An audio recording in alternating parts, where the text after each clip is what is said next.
Yes, a very good morning and thank you for keeping it NTV Uganda. My name is Romeo Busiku and I come to you yet again with another pertinent conversation, largely focusing on efforts to actually pass the draft National Peace Building and that is a conflict transformation policy into law. Well, the ongoing process to develop the draft peace policy dates back to the year 2000. That's what we do know. But this actually policy made its way to the Prime Minister's office. That was around 2015. So we'd like to know, why has it stalled in the Prime Minister's office, yet it is actually doing a lot of good?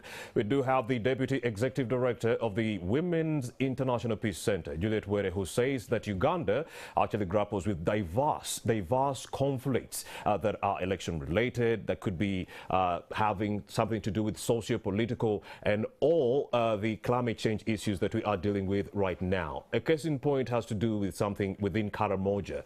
Hunger has killed over 900 people.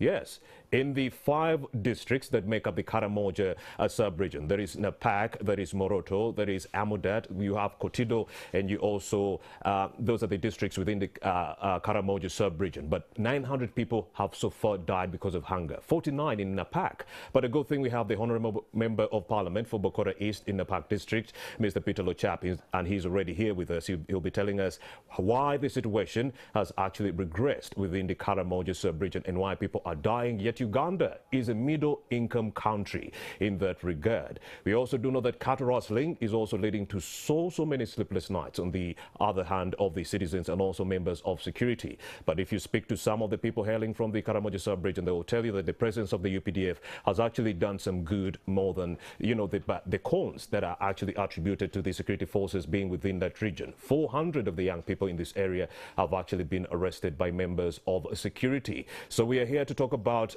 the fact that if we had a peace policy in place, we wouldn't be grappling with the hunger-related problems within Karamoja. We wouldn't be having all the election-related violent episodes that we were dealing with in 2016, especially when the central government or the military attacked the Rwenzururu kingdom. According to the peace mediators, they are saying that if we had a peace policy within, as a law within this country, we would have been able to alleviate or handle that situation so that it doesn't culminate into what happened within Rwenzururu when hundreds of people were killed. Also, a case in point could be the 2020 elections and the campaigns that saw, yes, a number of NUP supporters actually being rounded up arbitrarily and others being killed. If we had a peace policy, it would have been able to strike its institutional framework into play and have a dialogue to iron out all these issues. Right now, we could also be having dialogue on how best to actually strike out a transition away from President Yoweri Kaguta Museveni without the use of violence in that regard. So that is the whole crucial significance of this draft peace building and conflict transformation policy in that regard. But I do have some very good 5 panelists that are going to be engaging us on this very issue. We do have the Deputy Executive Director for the Women's International Peace Center, that is none other than Miss Juliet Were. She's with me right here in studio. In the middle, I also do have the Member of Parliament for Bokora East in the Park District, that is Honorable Peter Lochap. He's going to tell us a few issues on what is happening within his district. 49 have already succumbed out of the 900 to hunger-related issues within this region. Many of those who have died actually did have comorbidities, coexisting morbidities like HIV and also tuberculosis, hepatitis B, if you will. A situation that also actually made the situation worse for many Ugandans during the 2 years when we were under lockdown. But for the Karamojons, or the people within the Karamoja sub-region, they are still suffering even as we speak right now. So what would the peace policy have changed in that regard if it were into law? That's why we are here, to bring to light the advantages of the peace building and conflict transformation policy in that regard. In studio, I also have the Assistant Commissioner. That is Chirabira Florence. She is actually the National Coordinator, Conflict Early Warning and Early Response Unit, that is in the Ministry of Internal Affairs. Remotely, we shall also talk to some of the peace mediators from Moroto District and also one from Kotido District. The one from Kotido District is known as Jessica Atar Ruth. She is the Kotido Peace Mediator, and we also do have Stephanie Adupa. She is the peace mediator from Moroto district. So we'd like to know what in their small capacities are they doing to ensure that we alleviate and bring to the problems that are affecting the people within those jurisdictions, and we also egg on the parliamentarians and the central government to expeditiously pass the peace building and conflict transformation policy into law. Without much further ado, let me engage my panelists or guests in that regard. Juliet, Mr. Peter, and also Florence Davida, thank you for joining us right here on this show. Let me kick off with you, Juliet Werde. Let's kick off with enlightening the members of the public on the draft peace building and conflict transformation policy that you like to call the draft peace policy. What is it? The draft peace policy is a key document. It's a key framework that the government of Uganda and other stakeholders have been working together to ensure that it comes into a legal framework. Its origins are founded in the fact that Uganda has been having different conflicts and different violence incidences, pre-independence and post-independence. And most of these issues have not been addressed, and as a result, we see different incidences, a number of cases, a number of agitation re-emerging in different ways. Indeed. In the year 2000, at one of the meetings of the Great Lakes region, the International Conference of the Great Lakes, that was deliberating on how to deal with the issues of illegal small arms and light weapons in the Horn of Africa and in East Africa at large. And one of the key issues that was resolved that member states need to come up with peace policies that would guide the managing of conflicts, the development of plans, and the response to conflicts as they emerge, but also managing issues of the proliferation of small arms through the porous borders in the countries. We are also cognizant that Uganda has been a host to refugees from our neighbors, Indeed. South Sudan, DRC, Somalia, Burundi, Rwanda. And we are actually number 3 in Africa, the highest host of refugees. And all this comes with a lot of pressure and conflicts between the nationals and the refugees. Indeed. And yet, from a peace perspective, we are supposed to live in cohesion, support each other, and be able to move and thrive collectively. So in the year 2008, a national platform for peace building was put in place, led by the Office of the Prime Minister, and also had the key actors from the academia, other ministries, civil society, and the media. And the key task was to consult communities to be able to bring out what are the key issues, what are the key threats that they would like to see included in the peace policy. And this consultation engaged nationals all over the country. Indeed. And from this, a draft policy was in place in the year 2015 and handed over to the Office of the Prime Minister. Until to date. And since word. 2015, the platform became inactive. There was no response. There was nothing being spoken about what is happening to the draft peace policy that we all put in effort. We all had aspirations. We were all excited that this is a framework that is going to guide conflict-sensitive planning, response, and the mitigation. And indeed, in your opinion, as the Deputy Executive Director for the Women's International Peace Center, what do you think this draft peace policy has stored in the Prime Minister's office for the last 7 years, if you will? I don't have a clear, but what I think is probably the priorities were many, and maybe this was not seen as a key priority for the Office of the Prime Minister. but maybe probably there was also transition of the officers who were taking leadership. Yes. So there wasn't maybe someone to run with it and push it over. But I believe it is still an issue that is important given the issues and the challenges that we continue to face to date. Talk to us about what could have been done differently if the draft peace policy was already a law by 2015. Remember, we did have election-related violence in 2016. We also did have more issues taking center stage in the 2020 November campaigns. You do remember when NUP supporters were killed, around 54. That's according to the central government. Do you believe if we did have a law on peace building at the time would have averted those two most heinous scenarios that took center stage within this country? One, the issues of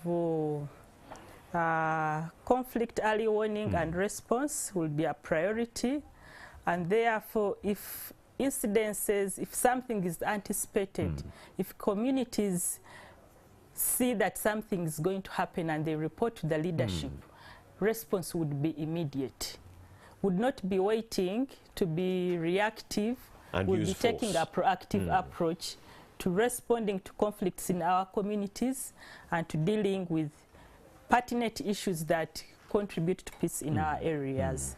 Would also be having a human resource that is skilled and have a lens of conflict sensitivity, gender responsibility in the planning and programs that we design. This way it would be easier to address issues before they happen.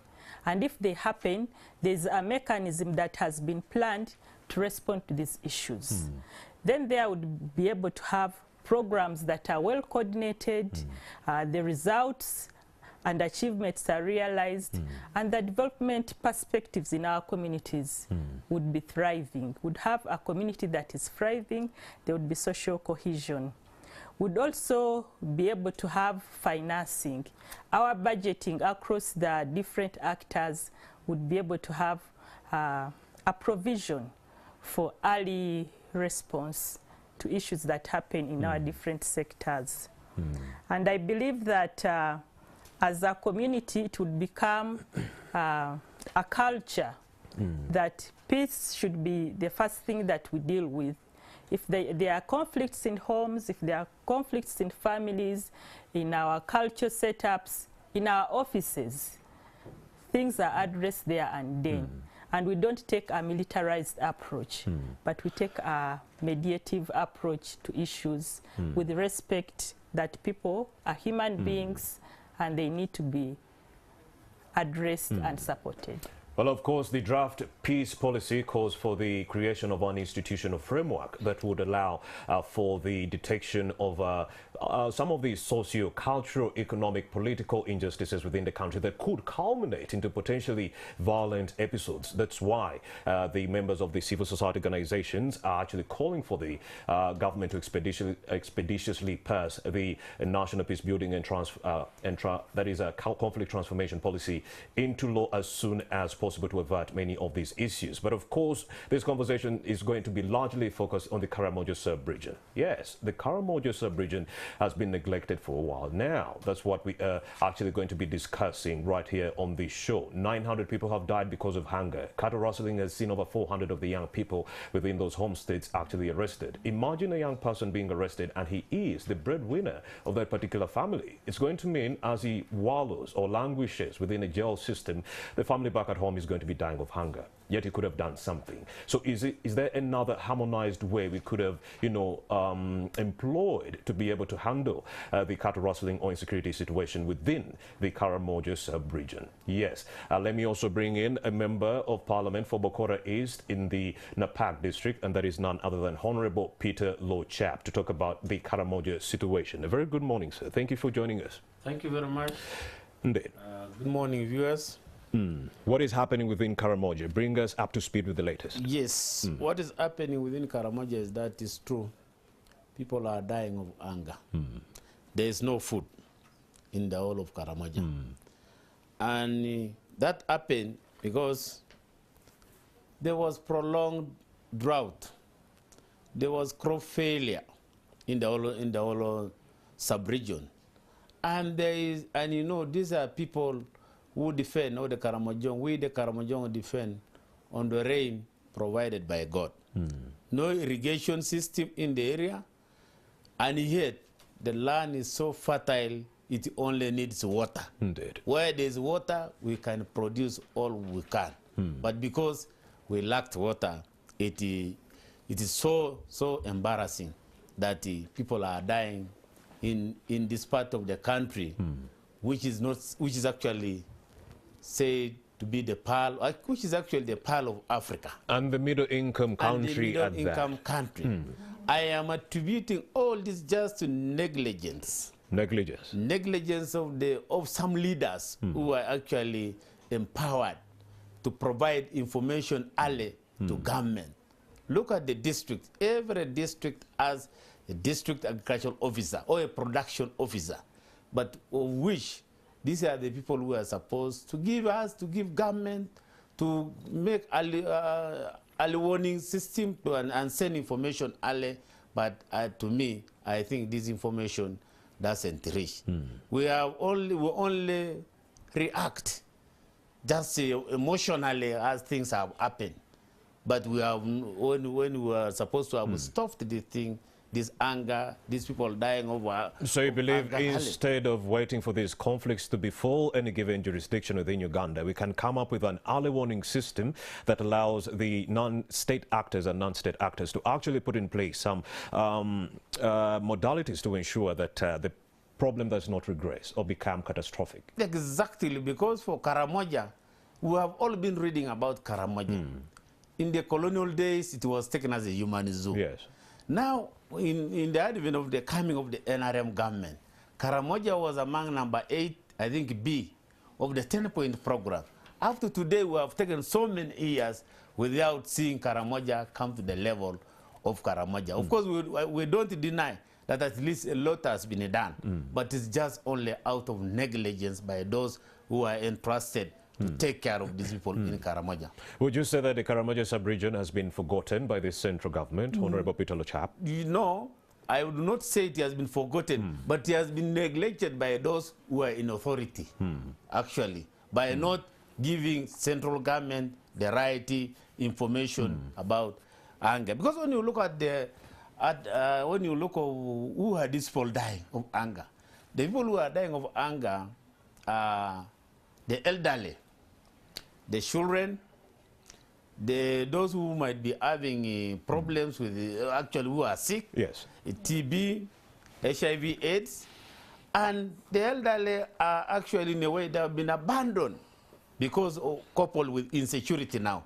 So the girls have run to the cities, to the neighboring district to go and look for all the jobs on how to survive. So these elderly people have been left just unattended to. So there is a need really to have a policy in place so that the government is aware. Like for instance, this year, even next year, we are going to experience more starvation in Karamoja because there are no crops. There is total crop failure. As we talk now, we are talking of feeding them for 3 months, of which food has not even yet reached. The government is saying it has sent 790 metric tons of posho and beans. Each of the 5 districts within the Karamoja sub-region shall receive 100 tons of posho and 50 tons of beans. Is it enough? Yes, but that is not enough. Because when you talk of the population of about 1 to 3 million, that is almost, you will find that when you distribute that, when you calculate, you will find somebody is receiving 3 kilos for 3 months. How would you eat 3 kilos of posho for 3 months? 3 kilos for 3 months. And how would you eat 2 kilos of beans for 3 months, sincerely? To say that it means if you want to survive for a week or for 5 days, you have to forego some other meals. You have either to eat supper, then the rest of the meals you don't. This is a situation which is reality on ground. We need really an holistic approach. Honorable, we are also hearing that the people within the Karamoja sub-region are resorting to boiling hides and skins of cows to survive. Yes, when you are angry, whatever is available, you start from that. It is true. It is happening. And we registered in a certain home where people went and got some other greens. And some 2 children one time died out of that. So you just, with hunger, it is almost like malaria. It attacks you like malaria. So whatever you see on ground, you end up eating. So it is actually not a livable situation. It is a real situation which is on ground.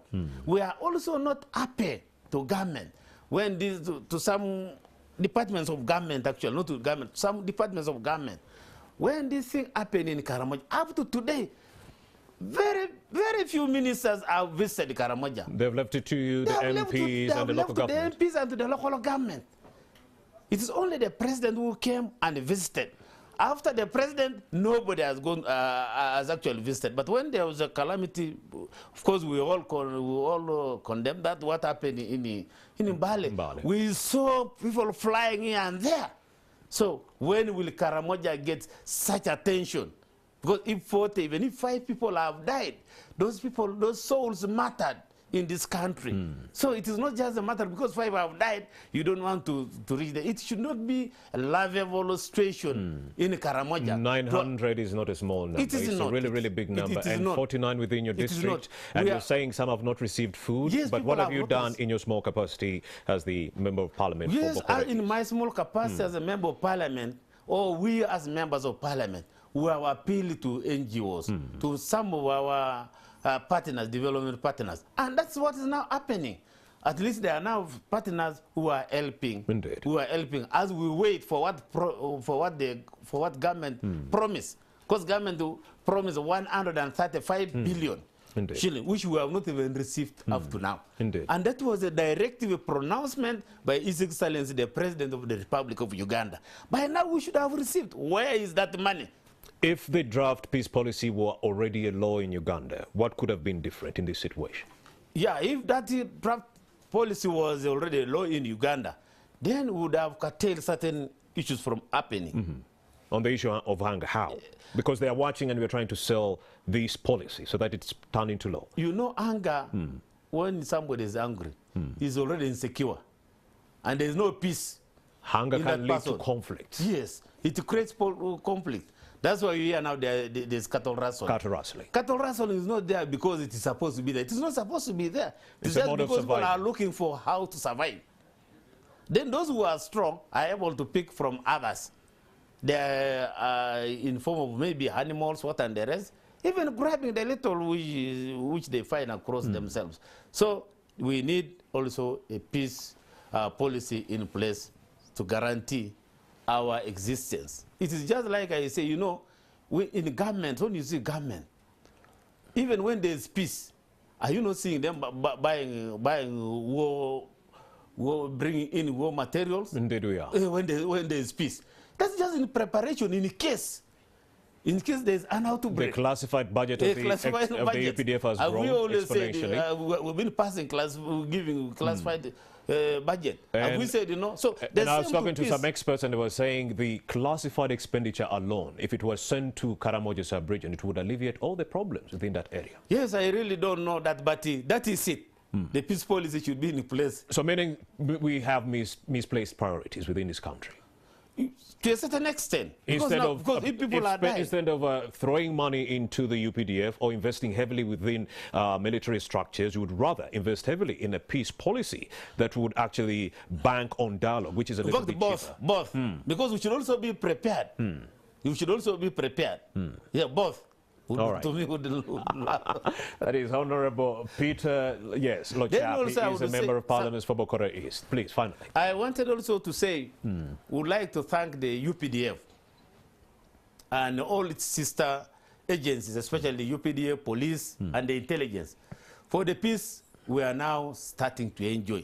I think there's a relative peace now in Karamoja than when we started. But you're telling me we need more boots on the ground, because in areas where UPDF is present, there is lesser insecurity, but in areas where they are not visible, cattle rustling is pretty much. Because the issue is also about porous borders. So there is need for them to deploy. The Turkana coming through the Turkana coming, as they the Topasa. You know, there is no Karamojong who is manufacturing these guns. These guns are coming from outside, either from the Turkana or from the Toposa, or from the Somalis, who travel all the way through Kenya. And because of the porous borders, this Karamojong access, because it's all business, it's all about business. So we are actually grateful to to the UPDF for having at least reduced the cattle rustling and the killing which were actually happening, because there was terrible loss of life, loss of property, and now we can sleep. Because I am just from the constituency just yesterday when you were communicating to me about this show. So I was just traveling. So I left when the place was okay. So we are very grateful to the UPDA, but they need to double up their strength and then make sure that the forest borders are near. The ASTU is doing a tremendous job there in Karamoja. So we need also more ASTUs to be deployed. As we deploy the UPDF to guard the international borders, the police should be able now they should be able actually to clean inside, because I think that's why I understand that they belong to internal affairs. So that is their role, to make sure that we are living internally peacefully.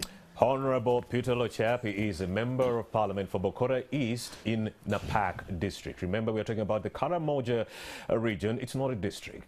That is another fact. Karamoja is not a district. It is a sub-region made up of five districts in that regard. You do have Kotido, Karbong, you do have Moroto, you have Napak, and Amodet in that regard. Those are the 5 districts that make up the Karamoja sub-region. So, in fact, it's supposed to be a region. Yeah. Because now when you talk of Karamoja, when it comes to security officers, you have the division commander, the regional police commander. Why do you give us all the security regional officers instead of declaring the region to be a regional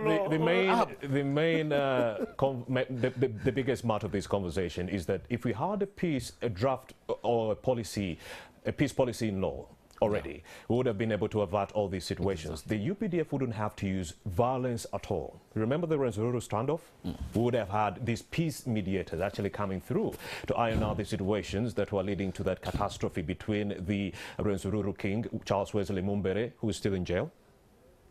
All right, and his subjects. Yes, we would also be able to avert many of the situations that befell the nation in November of 2020 when Robert Chagulanyi was in Luka on a campaign trail. 54 people were killed in various jurisdictions within the country. So if you have a peace policy as a law, you wouldn't have to use force at all. You'd have mediators like Juliet Were, like Stefania Dupa, like Jessica Atau Ruth, actually go within these hotspots and actually talking to the people right there. In the case of the Karamoja sub-region, we would go to those places where cattle rustling is rife. Talk to those young people, talk to the warriors. What are their problems? What are the alternatives that we can give them? If you surrender your gun, can we give you maybe a development program to engage in so that you do not actually fall back into your bad ways, or so that you do not recidivate. That is the correct word to use in this case. Recidivations would be done away with as long as cattle rustling is concerned within the Karamoja sub-region. On the issue of hunger, we would have an institutional framework that would allow funds to actually pour into the Karamoja sub-region without government saying, you know what, we do not have money, so we only have 790 metric tons of posho and beans, which is actually a drop in the ocean when it comes to hunger-related issues within the Karamoja sub-region that have claimed 900 lives, 600 in Kotido alone. That is how serious the situation is. We'd also like to talk about the issues of cultural injustices, gender-based violence, the fact that the cultures of certain societies are actually violating the rights of other individuals in that regard. So, but if we had a peace policy, what would happen differently? That's why we do have the Assistant Commissioner for the Assistant Commissioner, that is Florence Chirabira. She is the National Coordinator, Early Conflict Warning and Early Response Unit in the Ministry of Internal Affairs. A very good morning once again, Assistant Commissioner Florence Chirabira. On this subject, what can you tell us? Gender. Thank you for hosting us on this important topic. It's not a new one. It has been a concern to everybody. Because when we talk about peace building, this is a common good that everybody would like to have around and enjoy. And we know well that without peace, there is no, you can talk about development. Because peace gives way for development to take place. So, like you've heard, the coordinator of conflict and warning and our response unit based at the Ministry of Internal Affairs. You heard from the Deputy Executive Director, Madam Juliet, the process way back from the Great Lakes region, the decisions and the resolutions that came up. And then also there have been a number of processes even at IGAD level.